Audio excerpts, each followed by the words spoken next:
Let's get going. Good afternoon, ladies and gentlemen, distinguished guests, and a warm welcome to our speakers who have made this webinar possible.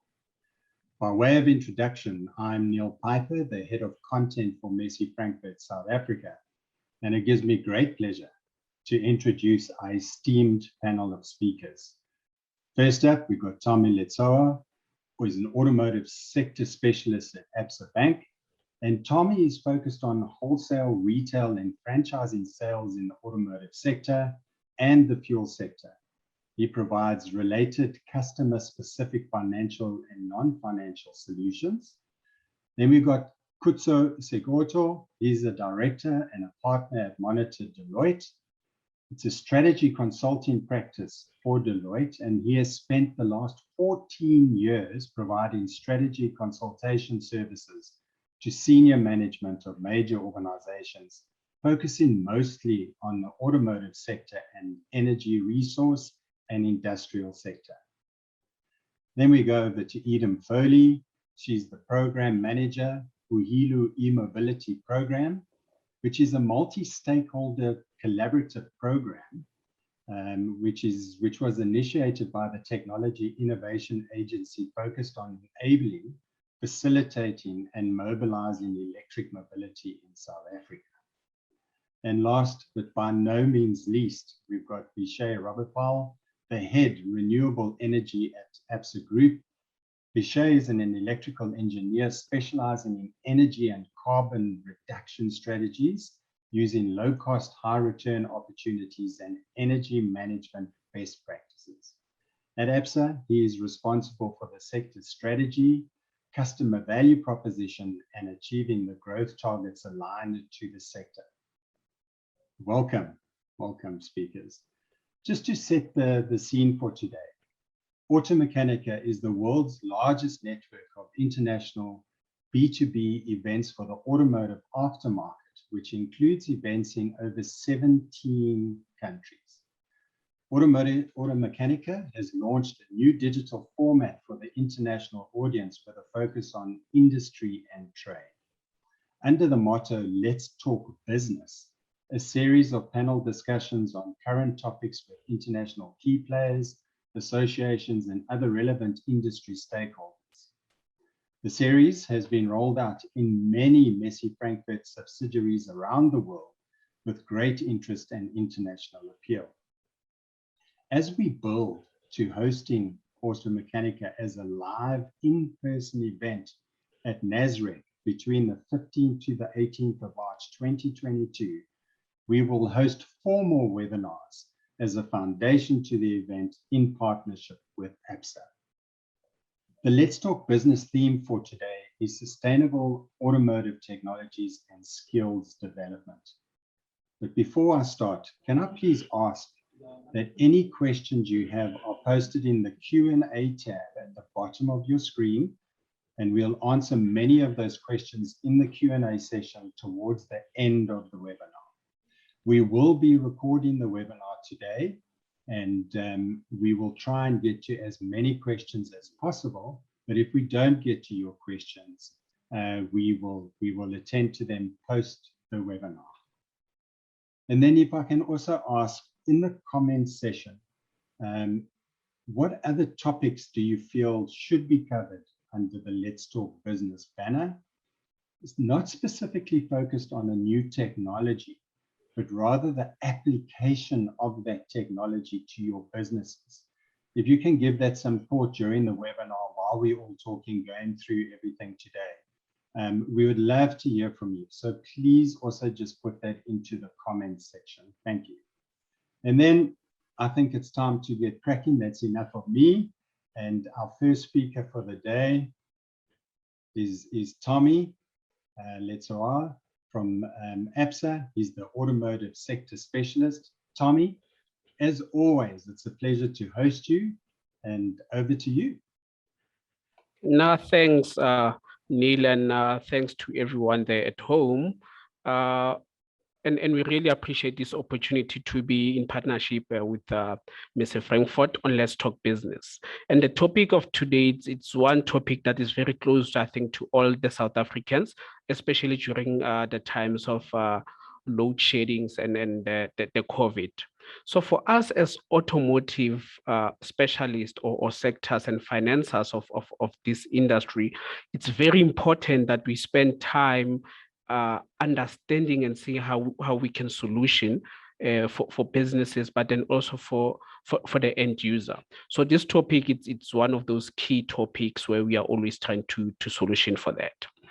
So for us, we view transport as one of the key economic catalysts and a driver of growth in our country, as we are geographically advantaged to connect and to distribute to different markets, more especially into Africa. And we are that key point as a country. Therefore, electric vehicles also bring that added advantage to us. Just to give a little bit of context, you look at the South African automotive industry, where we employ directly over 100,000 people. We've got 7 OEMs on this.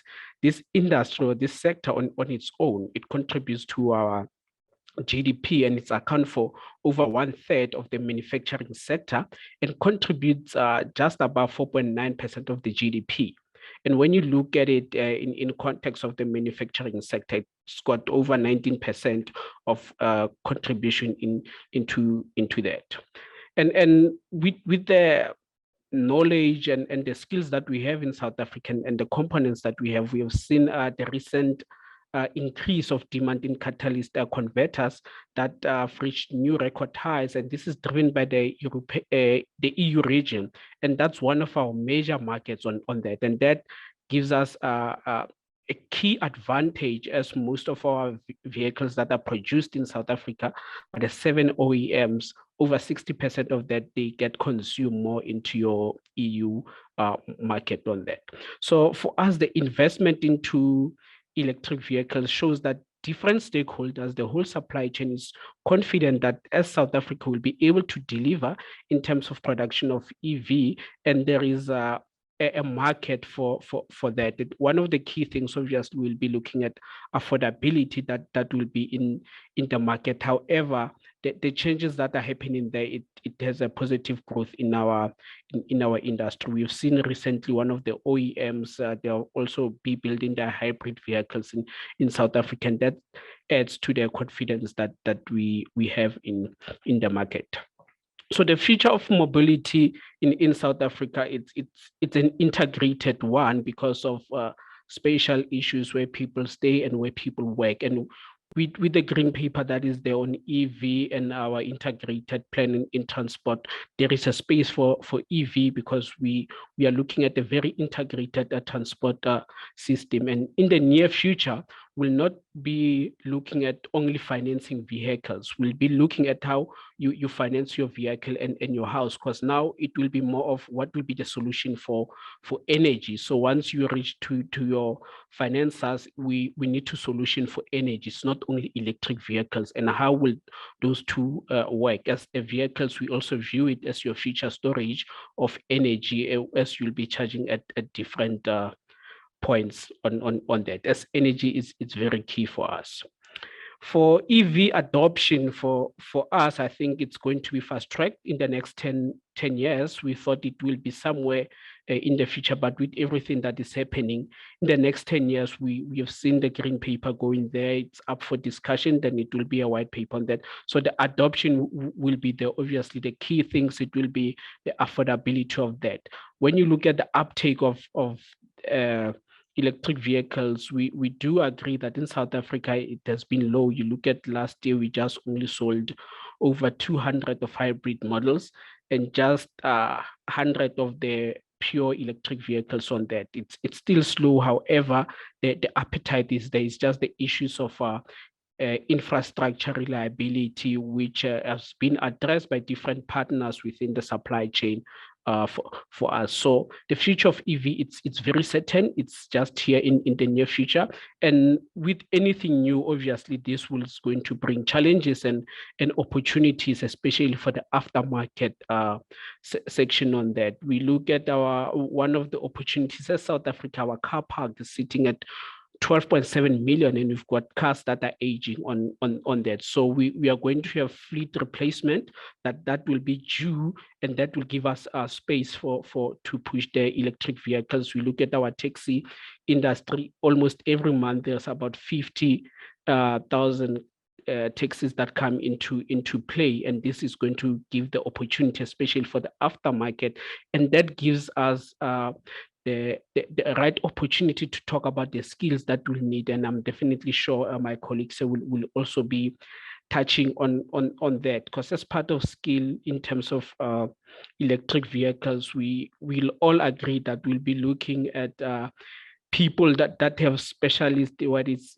chemical engineering, electronics, embedded software, and electrical engineering. Those will be some of the highly sought after skills on that. So how will we be able to bring those things together also in the near future? Because in 10 years time versus the 2035 that we've put in as a automotive roadmap on that, we think that the reality is just here. So without wasting time, I think for us, the commitment from the finance point of view, it's there. We are solutioning for electric vehicle, but then more especially we'll be solutioning for the energy needs and how we integrate that, make it affordable, but then also making it easier for the consumers out there to be doing such finances on that. So without wasting any further time, and I want to hand over back to you. Then I'll be taking questions later on that. Thanks. Tommy, thank you so much.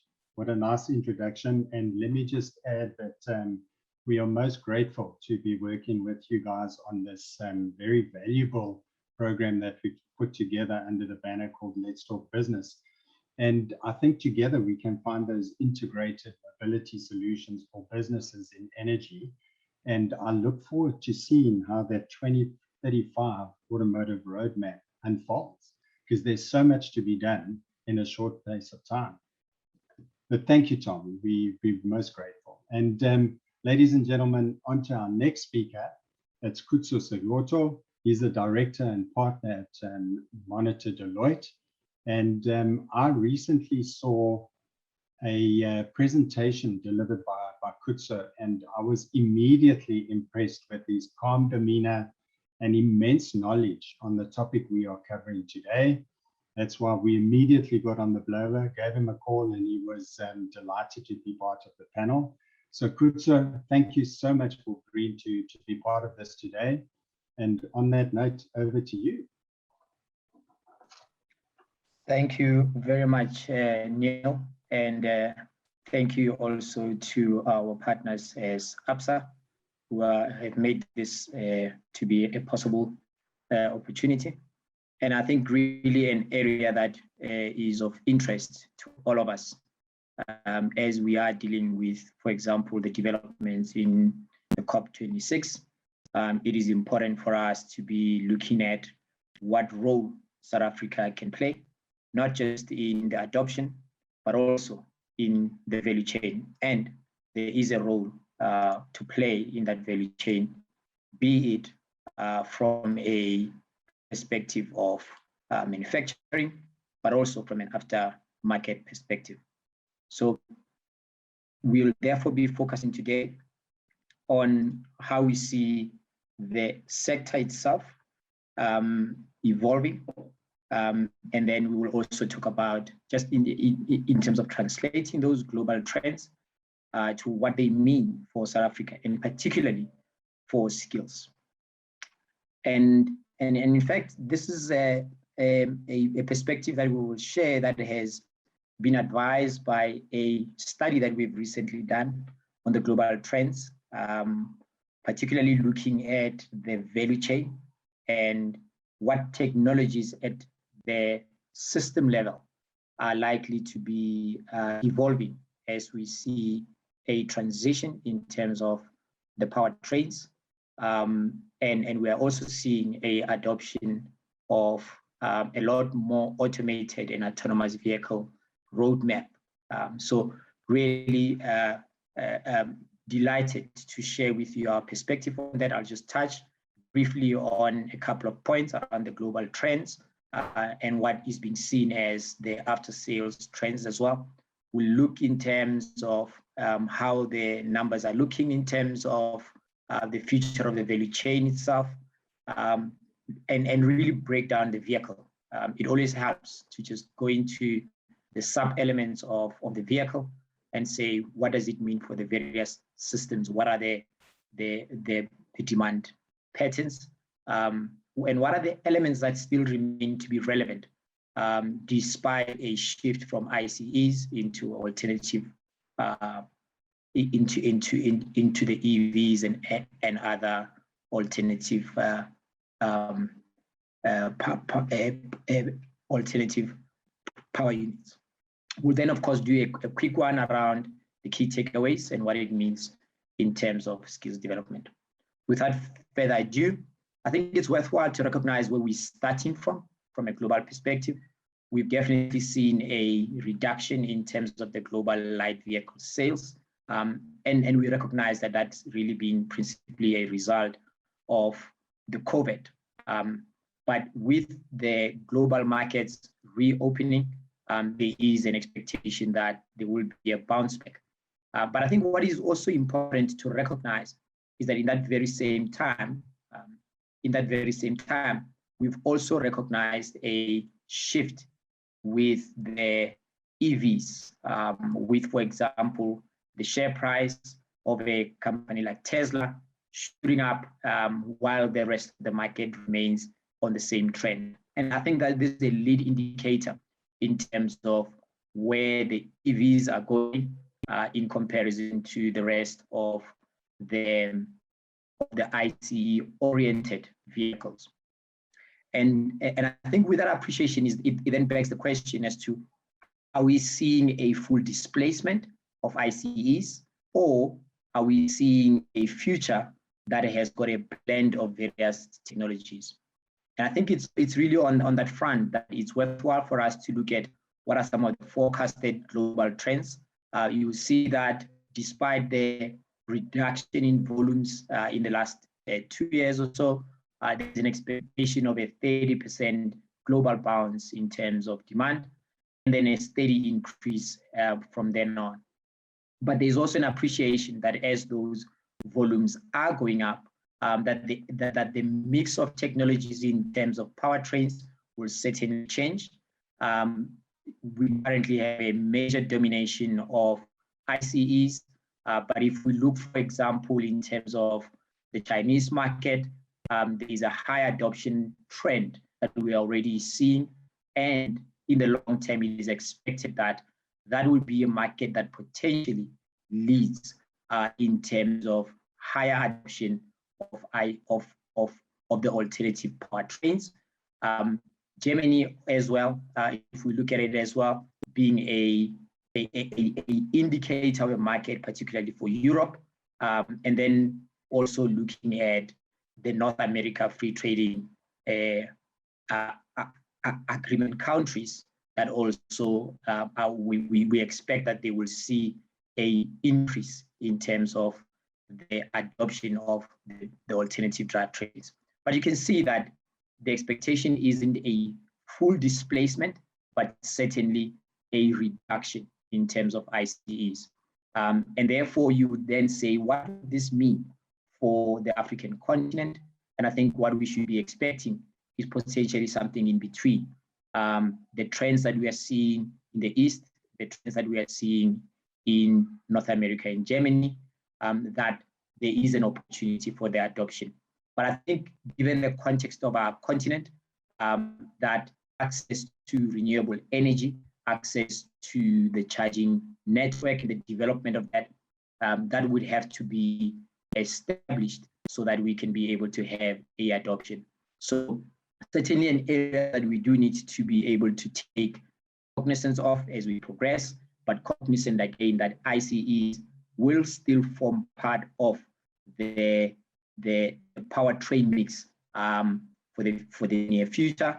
But it is important, particularly in cities, that cities will see an increase in terms of alternative powertrains. And you'll see I talk about alternative powertrains. And so if we talk about alternative powertrains, What is it? Is it just EVs? Certainly not just EVs. Certainly, the battery electric vehicles will lead as a proportion.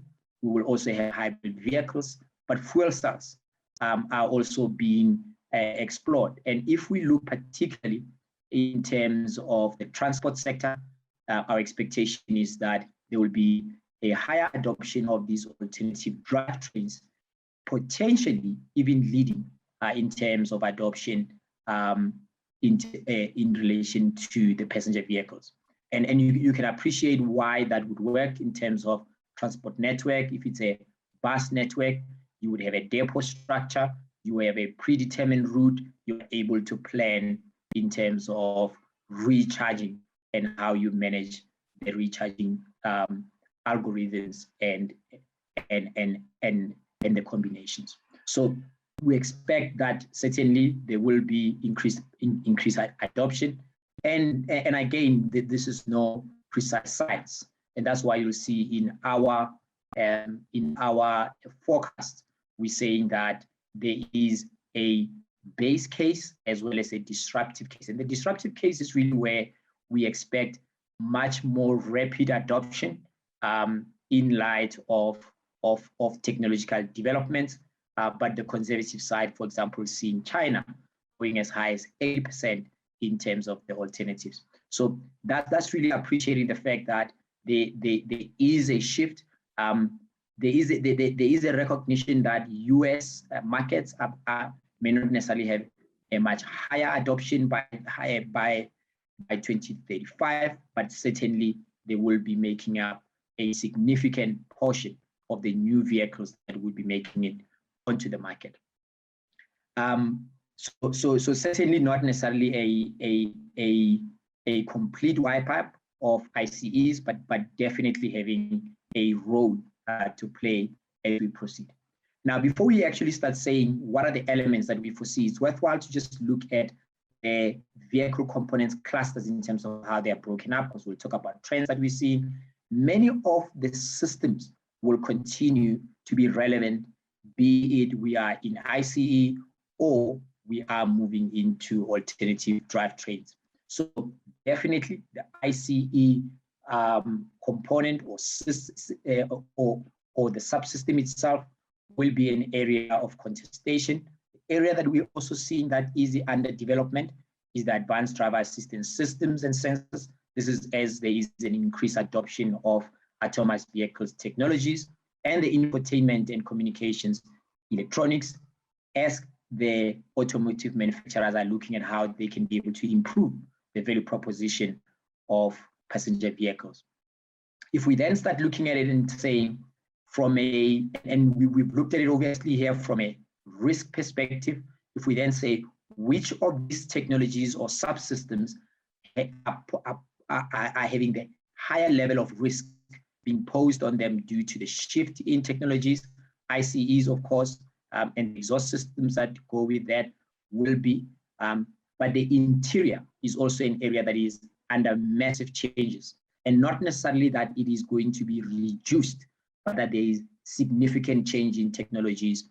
Fuel systems themselves that go with the ICE engine will also be impacted, potentially negatively, but the climate control and other elements in the middle are the ones that we're seeing as being steady and likely to remain relevant. So key skills that are already in place within the sector from 6 to 14, that's an area that we expect that will still continue. So continuation of building skills across those areas in the middle becomes important. The bottom areas that you see are the areas that are subjected to a lot of changes because they are really focused on lightening the weight, driving energy efficiency and usage, and also, of course, the introduction of the alternative energies. And therefore, you can be able to see that as we look at the energy transition, increasingly, those are the areas where there is less risk, but certainly more investment. And so if we were to look at it from a skills perspective, globally, you see that those are the areas that are definitely going to be having a shift in terms of trends. definitely a lot more investment and the developments that we are seeing in terms of the HV batteries and fuel cells. So we should be looking at that with interest to see where the market is going on that. If we really just look at it, and I talked about sort of the broad risk, you see that there's areas around external factors. ICE is definitely being put under pressure from a emissions perspective, exhaust systems that relate to it, and then of course the fuel systems that go with it. So those are the areas that we are seeing that they are put under immense pressure. And in fact, as much as there may still be investments in this sector, that's really where we are expecting a reduction and a consolidation of the market. Interiors, this is where the fight for market share, relevance, value proposition is really playing out in the sector. And as you would expect, it will therefore be followed by areas of electronics, areas of infotainment, to be able to look at how people are shifting the value proposition. So we can definitely see that there's sort of three buckets in terms of subsystems. There's areas that are under pressure, and therefore there's likely to be volume reductions. There's areas of growth, which is, for example, the ADAS sensors and electronic systems, drivetrains. Those are on the rise. And even from a skills perspective, you would then say vehicles that come onto the market are going to be a lot more packed with drivetrain technology that is electronic, the ADAS systems that are a lot more electronic, and therefore it's important for us to look at what electronic skills are we building within our country, both from a manufacturing perspective, R&D perspective, but also from an aftermarket perspective. Lastly, really the areas that we're seeing having a resilience are the areas in the middle that we already have got skill sets on, and it's about building on top of that instead of neglecting those. If I just touch fairly briefly in terms of how we're seeing investments, there's certainly a lot more spending on the R&D. This is just showing how globally R&D spending is playing out. Infotainment, as I've mentioned, this is where the battle is playing out in terms of market share, relevance, value proposition for the customer, ADAS systems around how we progress from higher levels towards higher levels of the vehicle autonomy, and of course, the HV batteries and fuel cells Foley.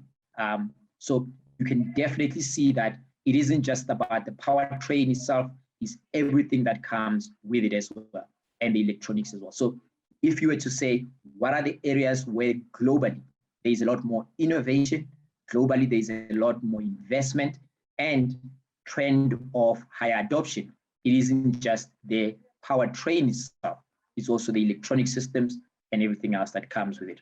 And of course, we're still seeing, if you were to look here, that ICE is still getting 2.9% investment. So certainly there hasn't been a departure in terms of investment, but this is an expectation that increasingly businesses are investing here to try and drive higher efficiencies in the vehicles, but also to try and be ready for the consolidation in the market. So there's certainly a lot more M&A activities that we are seeing, for example, in the Asia market, with lesser and lesser players that are focused on the ICE engine, and a lot more consolidation in that market, because there's an appreciation that there's going to be a reduction in volumes and therefore a case for consolidation in the market.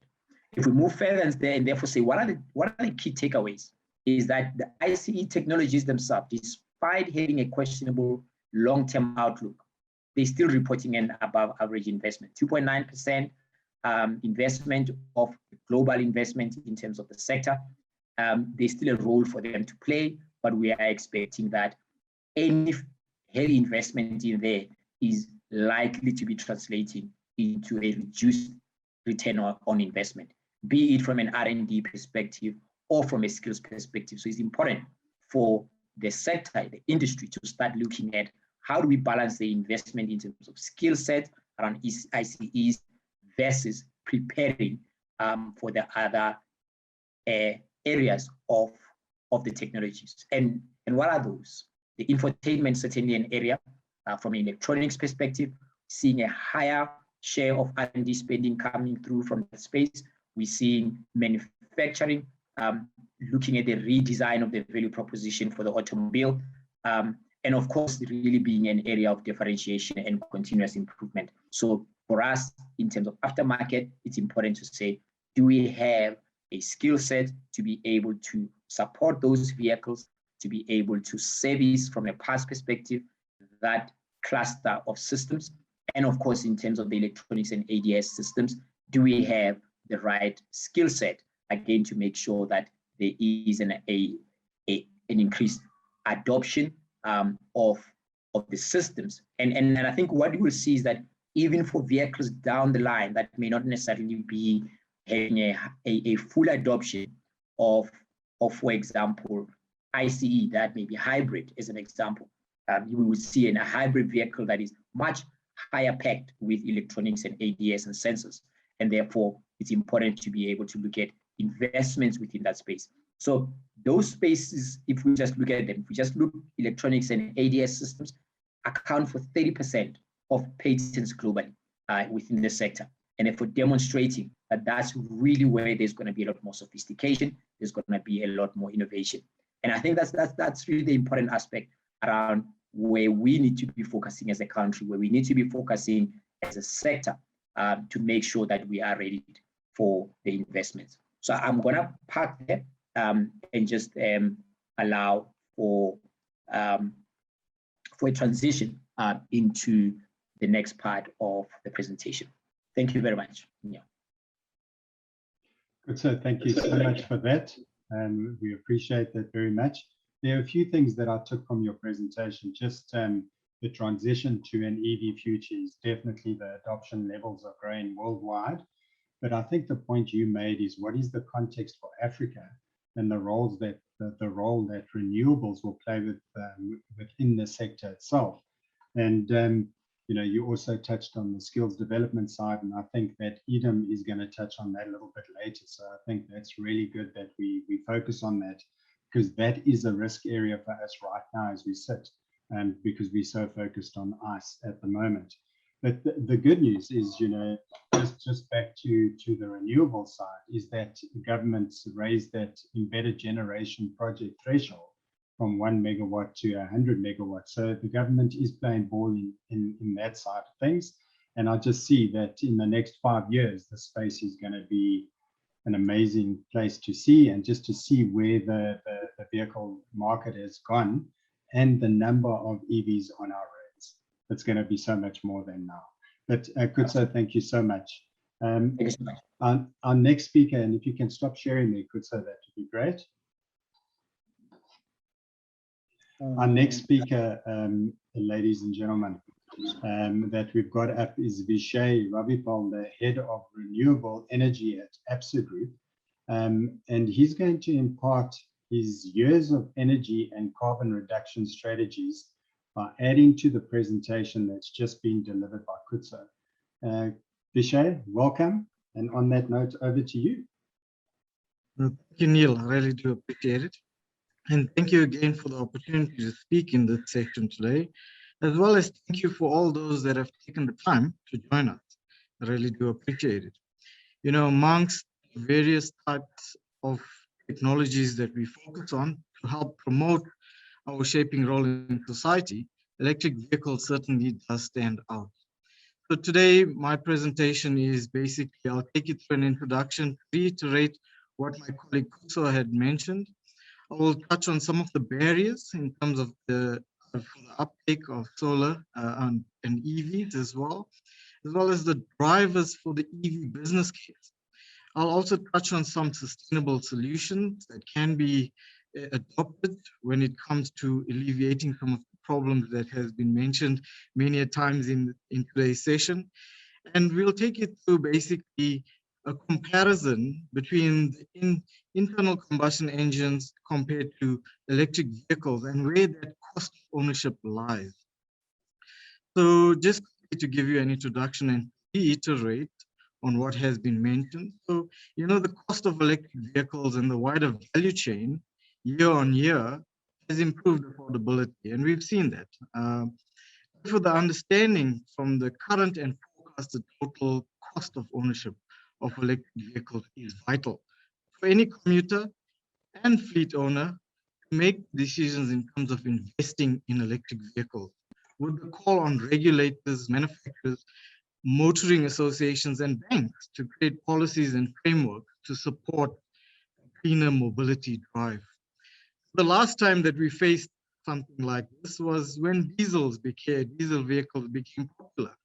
I mean, where the upfront cost was higher, but the benefit to the consumer came from the extended ownership period and the larger distances that one could cover. So EVs are different and offer some new challenges like range anxiety. I mean, you know, the ESCOM grid reliability, charging infrastructure, and very high upfront investment costs, you know. So similar to what Kutso had presented, I mean, we see from the rest of the world that COVID has accelerated EV adoption compared to that of the ICE vehicles. Whilst we could have expected it to go the other way around from an origin, you know, when it comes to OEMs or original equipment manufacturing, such as reducing investment in new technologies, but this was not the case. And I mean, just to put this into perspective, right, before I continue, so the transport sector contributes around 10% of South Africa's greenhouse gas emissions, with 90% of that caused by petrol and diesel internal combustion engines. Recent Paris Accord on climate change calls for 2.9 million EVs by the year 2050 on our South African roads. And that calls for about a 6.5 trillion rand to be invested in the EV industry over the next 4 decades, that is. And then we've seen some structural reforms, such as the policy and landscape that supports uptake for EVs, such as the Green Transport Strategy and the Automotive Master Plan. You know, and in South Africa, you know, touch on what Tommy mentioned, where he talked about the car park. You know, in 2019, I remember from stats, we were sitting at around 1,200 plug-in EVs with a projection of 145,000 EVs in the next 6 years. So that just goes to show from a landscape perspective where the trajectory is in terms of the adoption for solar EVs. However, this does not come with its challenges, right? In this early stage of EV development, consumers' acceptance is one of the critical aspects that needs to be paid attention to. A number of customer surveys shows that promising markets for EVs, when there is a group of people called EV adopters who have willingness to buy EVs as the next generation of vehicles. However, some challenges comes with it from a consumer perspective and are still present. I mean, consumers still have some questions around that call for answers before they are ready to adopt EVs. And these questions relate to price, such as, you know, high initial pricing of these vehicles, the running costs, incentives and discounts around these when it comes to performance, such as safety, top speed, and range and driving range with it. And infrastructure, I mean, this is a key one, which hinders many when it comes to the adoption. It's such as the charging points and the availability of these. You know, others such as maintenance, service, the payment, as well as the style of these vehicles. So as you can see, there's been many surveys that have taken, one being the one that we've had with the US and the German, where there was a customer survey, which identified many areas, but by looking at that survey and the results on my right, you would see one of the biggest one was the charging availability, and that scored quite high. And I think that's where I will touch on today, you know, just to give you the landscape in terms of where sustainability can come and partner with this and integrate it with these solutions to make a difference. So to get the most of plug-in electric vehicles, you must charge it on a regular basis. Charging frequently maximizes the range of all electric vehicles, and drivers can charge at home, at work, or at public places, with most drivers, I mean, with 80% of them charging it at home. While electric vehicles means that you no longer have to join the queue, especially on the first Tuesday or first Wednesday of every month, pull up before the petrol price increases. You do need one thing to run them on, and that is electricity. And in our country, with the recent spates of load shedding, I mean, this has turned into a punchline for many stand-up comedians as well. I mean, the reality could leave EV owners in the dark without any way or power for their vehicles. A typical, and I brought it in here, just a typical, how a typical charging station available in public places looks like and how that basically operates given the various components from the vehicle. But on the residential charging station is basically carried out from an electrical plug point. And one of the concerns on residential electricity consumption, especially around those peak periods, which is around 6 in the afternoon, and especially when it comes to many drivers reaching home after a long day of work, they then tend to plug in these vehicles into their grid. So one of the concerns being is, does this additional load causes a mess after work in terms of charging around this time? It can overload the residential electricity grid. And those are some of the things that and the questions that are coming out when we see in the industry. So to touch on some of these, I think we have to bring out the negativities and what we are experiencing as a country. And one of them being the electricity tariff increase. I mean, year on year, if you look at the graph that are projected there, which we track, we've seen about a 10.5% increase for the last decade. And that is why customers are seeing this as quite a substantial cost, both from a residential and a commercial space perspective.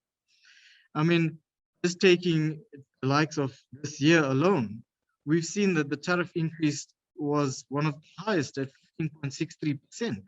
And obviously this comes off the back at when you're looking at those years of lower tariff increases such as 2017 and 2018, Eskom won a court case against NERSA to claw back close to 69 billion rand of it, in which they entered into a multi-year determination plan to recover that. And obviously with the impacts of COVID, you can imagine if it had to be recovered in this year alone, what that would have been to the consumer. Apart from that, I mean, next year is almost a guaranteed 15% increase on our electricity tariff increase. Another point, given that risk of load shedding, and we've seen this. I mean, just looking at the past week or two, where we've just downgraded to stage 2 of load shedding. But I mean, just looking at where we are, and the graph out is basically the energy availability factors that we have as a country. We have a target of 80%, but we've never reached over 67% of an energy availability factor. The sad part is that if you're looking at this graph, the red portion there is the unplanned outages. And that amounts to just over 20% of the available energy capacity that we have as a country. We do understand that planned maintenance has to take place, which is that 10%, which is indicated in orange there, and is generally at around 7 to 10% of planned maintenance that has to take place. But what we've seen recently is that planned maintenance is reduced to help the grid, which then has a bigger effect in terms of our reliability. Apart from that is, when you look at the forecast, I mean, as a country, our installed capacity is around 48.6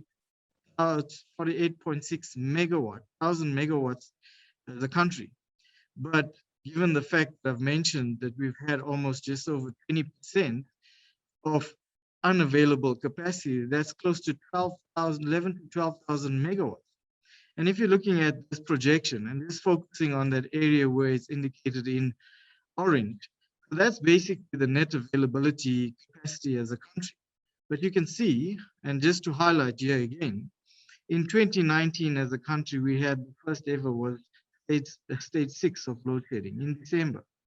Last year, the year of pandemic, when many manufacturers and many industries were down because of the hard level of lockdown, the energy consumption was low, but we had close to 51 days of load shedding, more than that of 2019.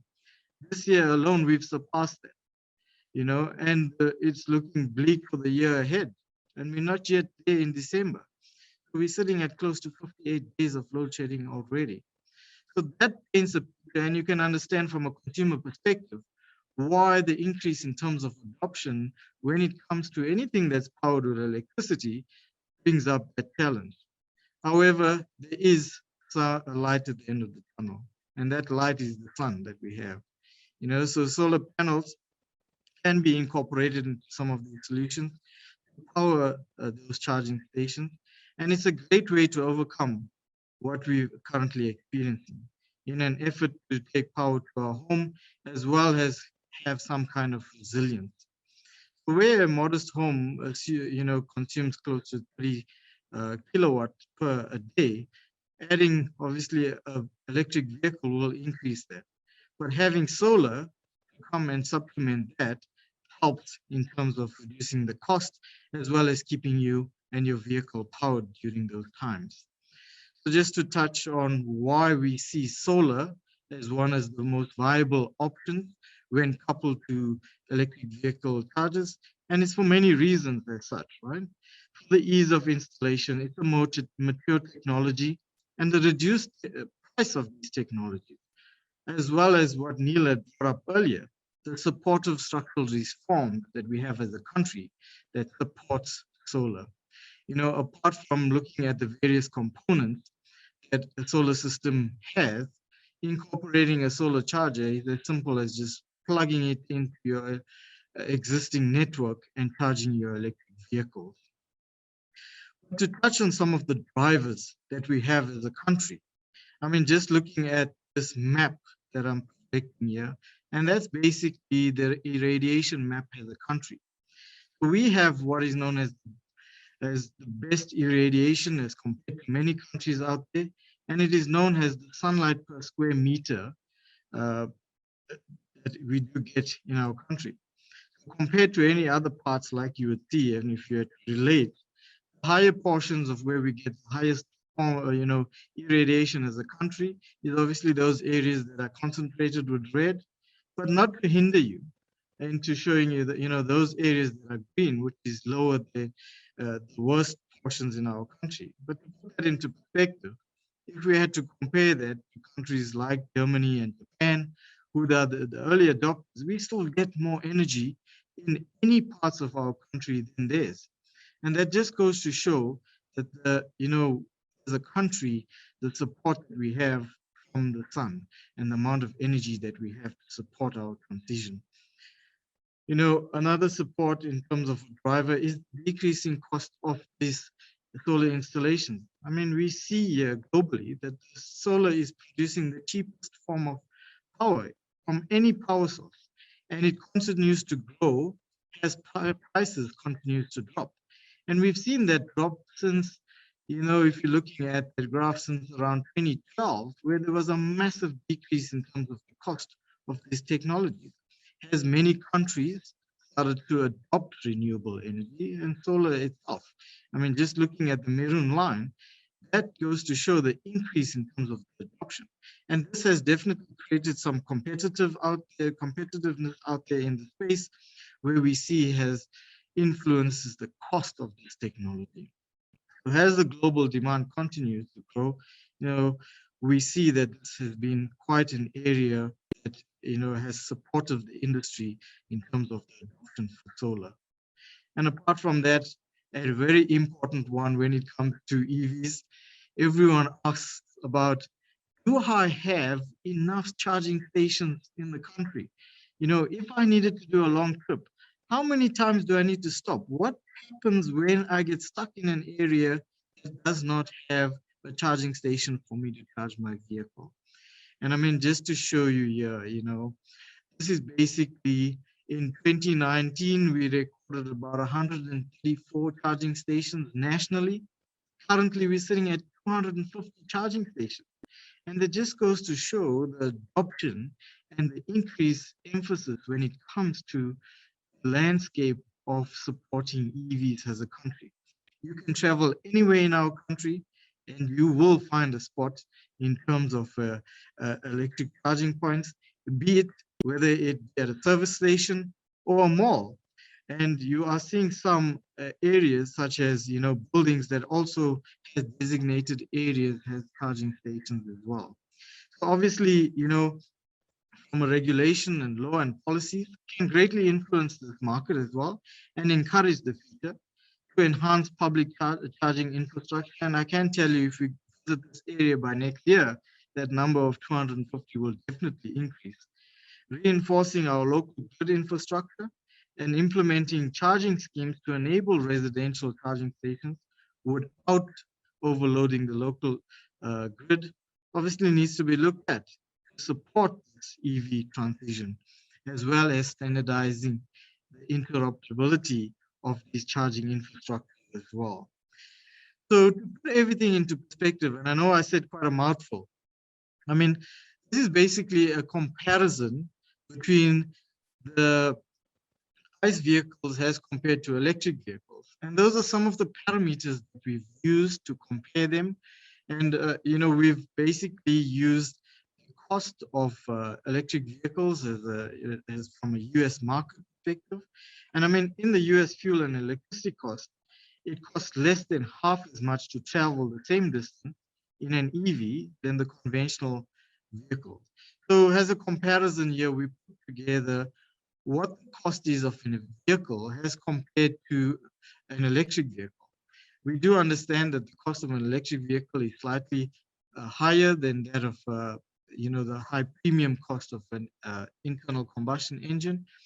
But to look at some of the specs, and obviously, don't be stereotypical, yeah, obviously I had to look at 0 to 100 kilometers and what the vehicle can do. And obviously a EV vehicle outdoes that in terms of an internal combustion engine. But we do understand that from a range perspective, it's almost half of that. You get higher torque in terms of power as well from an EV vehicle. From a warranty perspective, it's similar to all other vehicles, and generally you get 4 to 5 year or 80 to 100,000 kilometer warranty on those vehicles. But in comparison, from a fuel consumption perspective, and if you look at recent petrol price increases as compared to that of electricity, right? We're sitting at close to inland at around 19 Rand 32 per liter.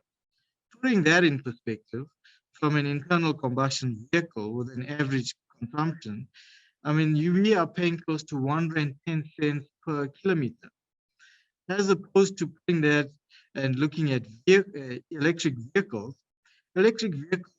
comes in at close to 30 cents per kilowatt hour.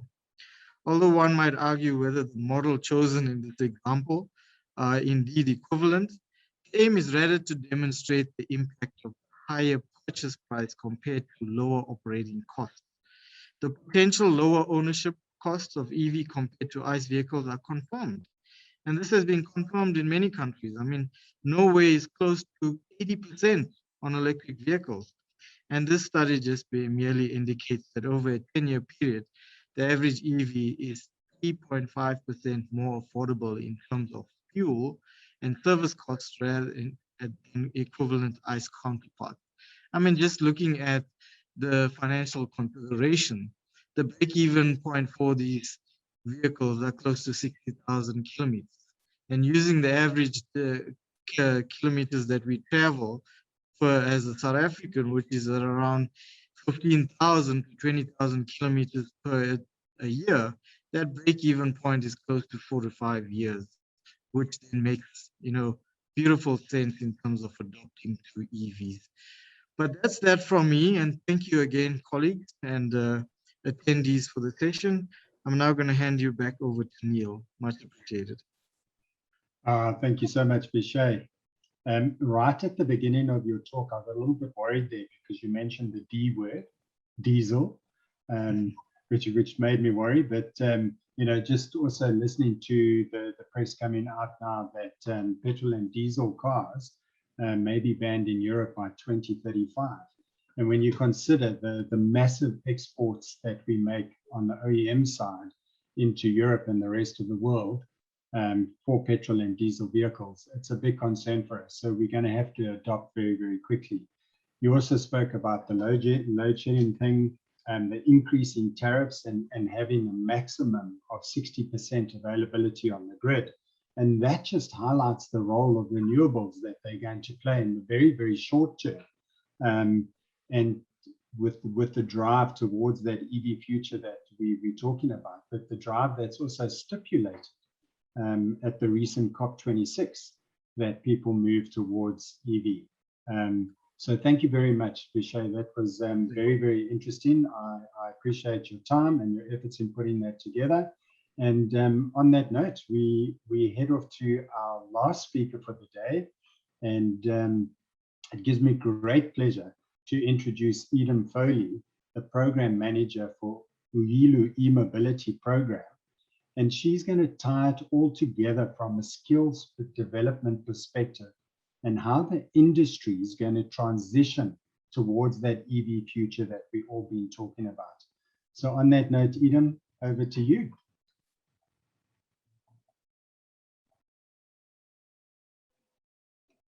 Great, thank you so much, Neil, and for that lovely introduction. And thank you to all my previous speakers who spoke before me. Their presentations were extremely insightful, and I'm really glad to share the stage with them today. As Neil highlighted, I'm going to talk about skills development and the electric vehicles and the future of electric vehicles and electric mobility in relation to skills development.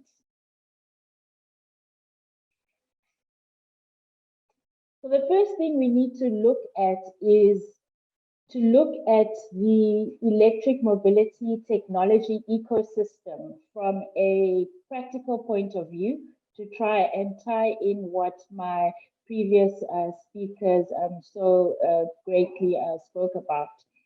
So electric mobility requires a complement of technologies and industries to interconnect to form a network of systems or an ecosystem. So this diagram shows what forms part of the technology ecosystem specifically for electric mobility. We have energy generation, smart grids, charging infrastructure, standards, battery technology, components, the electric vehicle, mobility options, connectivity, apps, the servicing part, batteries within second life, and battery recycling. So it's critical that we begin to start looking at developing skills within the local workforce, which is aligned to these technologies. This is just to give a quick overview of the skills required to complement the ecosystem. Within research and development, we need skills within chemistry, physics, and computer science. Within chemistry, related to the science of materials and to battery scientists. Within physics, we need to look at solid state and renewable energy. And within computer science, we need to look at systems integration, software development, and software platforms. And then on the engineering side, we naturally need to look at electrical, chemical, industrial, and mechanical engineers. On the manufacturing side, we need to look at electrical and electronic equipment assemblers, electromechanical equipment assemblers, computer controlled machine tool operators, and machinists. And in terms of maintenance, we need to look at reskilling automotive service technicians, mechanics with a focus on electric vehicles and high voltage training technology. And on the infrastructure side, it's urban and regional planners, electrical power system installers and repairers, electricians, and people with skills within charging station infrastructure. And on the social side, we also need to look at retraining first responders, that is your police officers, ambulance, firefighters, rescue and recovery services.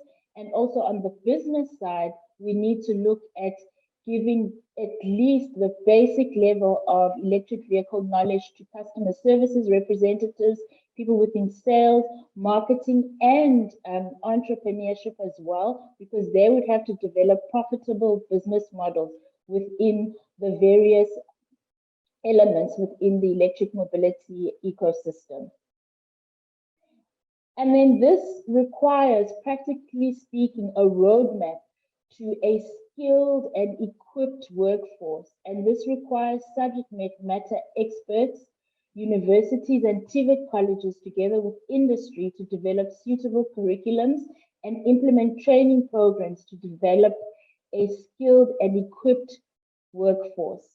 At the moment, there's just one qualification that has been registered with SAQA last year, called the transport electrician or the transport automotive electrician and at NQF level 4, and this is specifically related to electric vehicles. Unfortunately, there isn't enough time to go through the other elements such as energy and smart grids. So I'm specifically looking at electric vehicles today.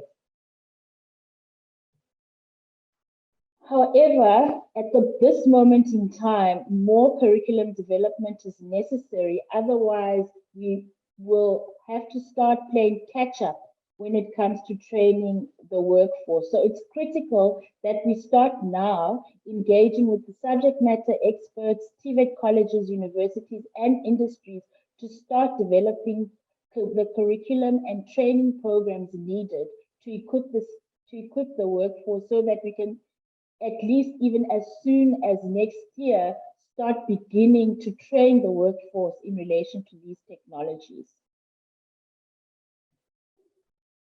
We also need to look at accessible, realistic, and safe vocational training in high voltage technology, particularly within electric drives and high voltage systems in vehicles and battery management systems. And this is also very important because of the safety requirements when working with electricity and any type of electric technology. You would need specialist tools, and you would also need specialist PPE and safety equipment. And you'd also need to ensure that all the workshop and safety and health and safety and occupational safety requirements are put in place. And finally, in terms of creating a sustainable pipeline of skills for the country, we need to seriously look at a STEAM education approach, not just STEM, but a STEAM education approach with learners during their school years from grade R right up to grade 12. So STEAM education is an approach to learning that uses science, technology, engineering, the arts, and mathematics as critical access points for guiding student inquiry, dialogue, and critical thinking. Art needs to be added to STEM because we need creativity within all elements of the electric mobility ecosystem, because this is a new technology and it's a new business and it's in a new environment that we're working in now. So in addition to science, technology, engineering, and mathematics, we need creativity as well in order for us to remain competitive within the value chain. So STEM subjects are critical, and what we have a challenge with at the moment is that up to grade 12 level, less than 30% of learners who are in matric take mathematics.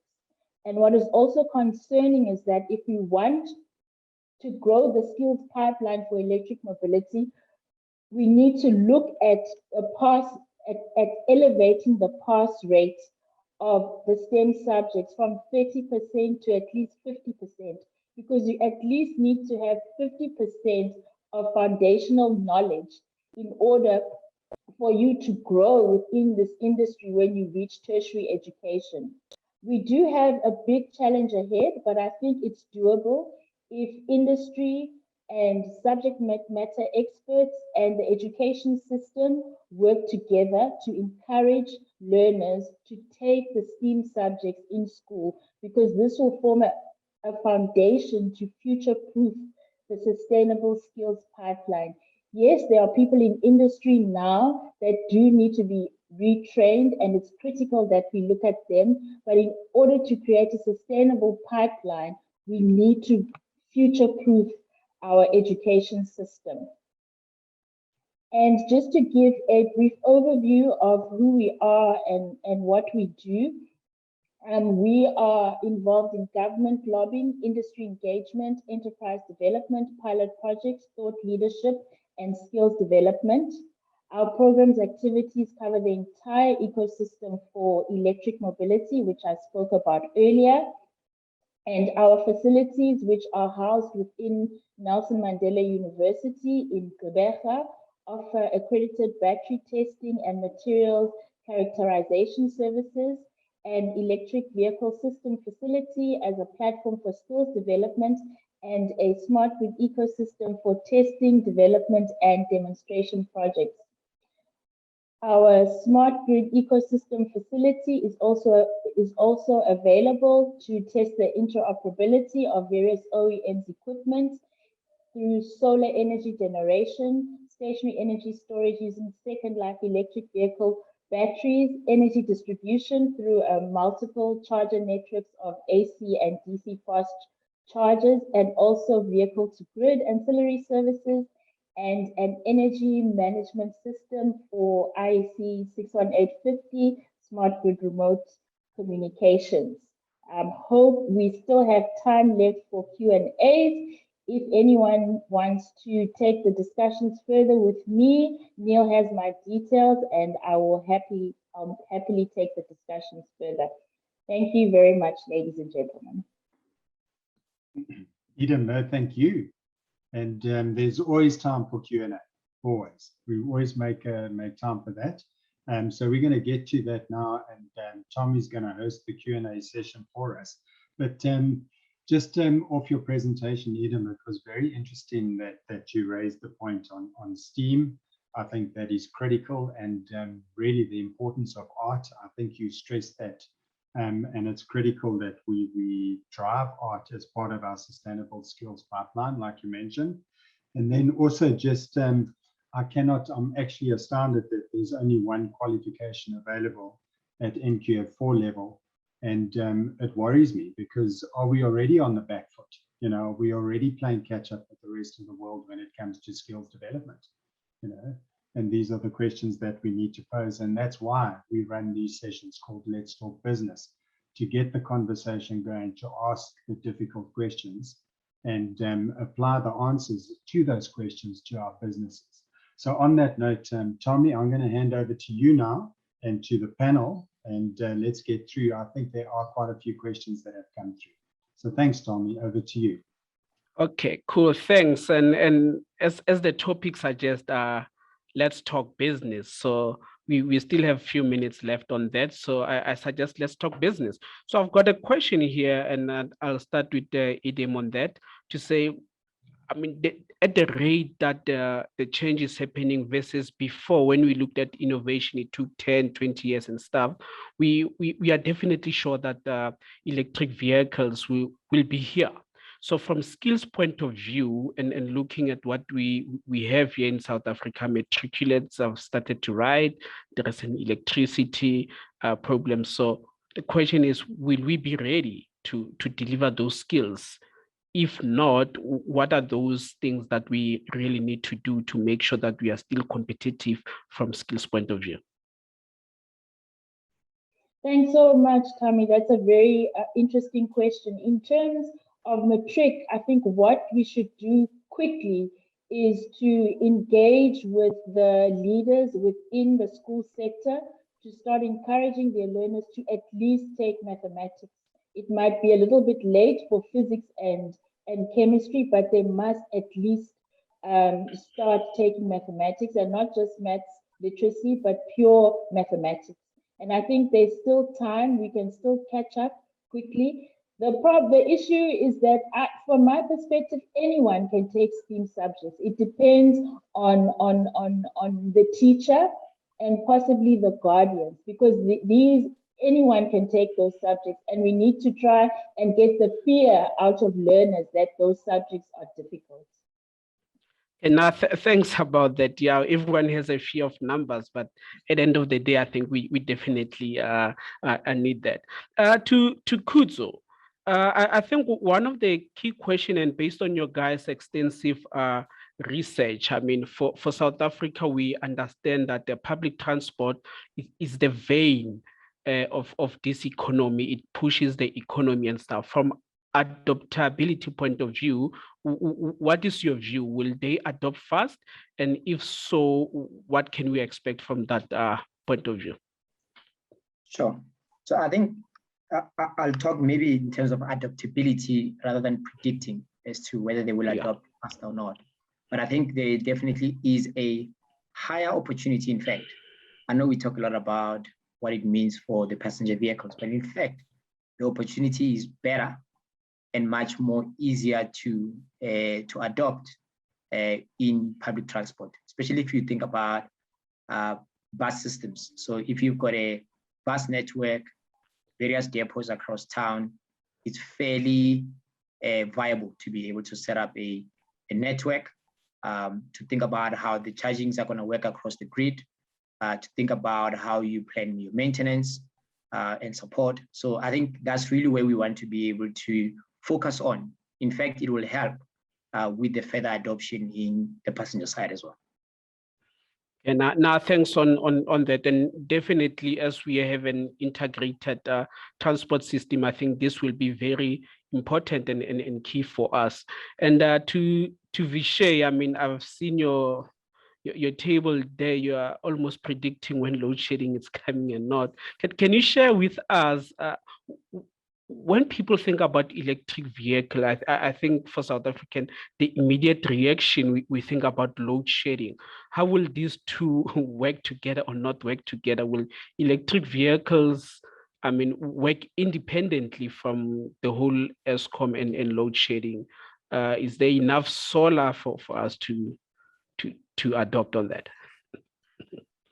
I think to go back to my earlier slides, it's not about enough solar, it's about the energy we have as a country.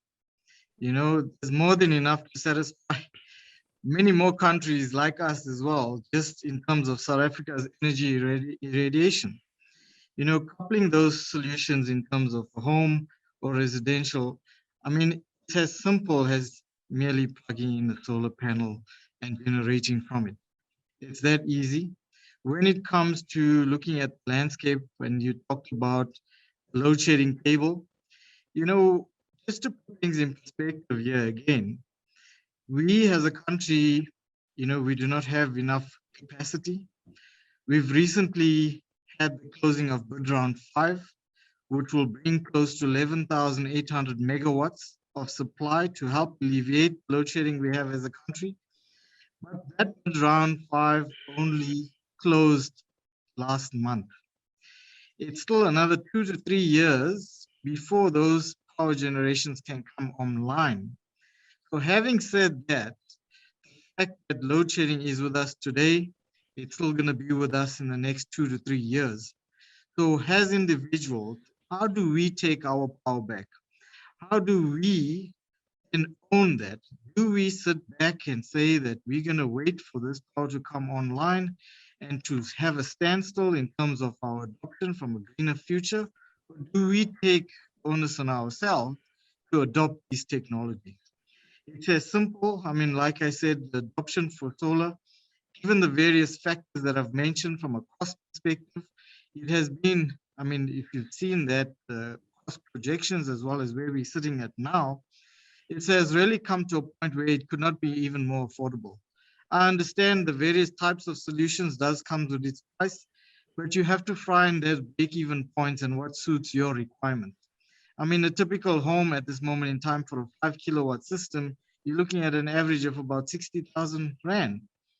Given the fact when you associate that to the pain factors that you experience on a daily basis in terms of productivity, I mean, we are now sitting with the new norm since COVID has hit us, where many of us are working from home. We want to be relevant in this time, given the fact that load shedding happens at core periods of business hours as well as times that we need to, you know, have electricity at home. All of that coupled together and the inconvenience really does pay back quite sooner than one requires. And then coming back to the EVs, it's as simple as then plugging in your vehicle and charging it during those times with your vehicle charging point. Okay. Okay, Kuna, thanks for that. I think we are running out of time, but then there's this just one question I want to squeeze in, and to you, Demi. Headley's question is that has there been any discussion related to DAI and battery sizing model for vehicles to encourage service exchange battery swap as opposed to delayed recharging? Has there been such models that you've come across?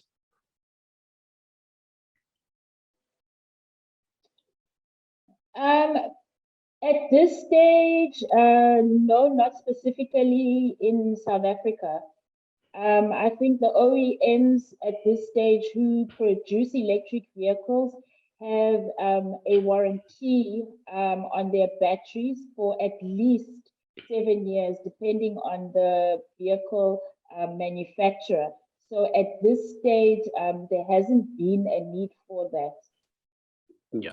Okay. Now, thanks. Just adding to that, to Headley's question, we've seen that more into Africa, not in South Africa, especially around motorbikes, because it's almost the same size on that. And obviously, it opens that opportunity for us to be looking at that, to be looking at battery production, which I think is one of those key components that is needed, and we need the skills also for that. So with everything being said, and in summary, I think when we say let's talk business, let's prepare the future. Let's see how we as stakeholders in this automotive industry, first of all, prepare the right skills to service that. How do we think of solutions? How is Vishay thinking of how we are going to finance the PVs and making them much more cheaper? What is the cheapest way, but then the most effective way? How do we solution for rural areas? So this is not a straightforward thing. It's more of a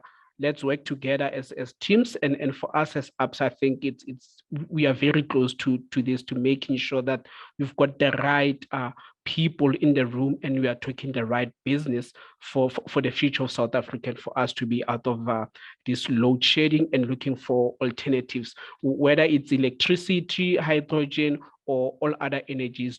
Those are the discussions that we encourage, that we need to continuously have. And to everyone, I've seen your questions. I'll definitely make sure that we also do answer them. And thanks to everyone, we understand some of our viewers had load shedding around this time.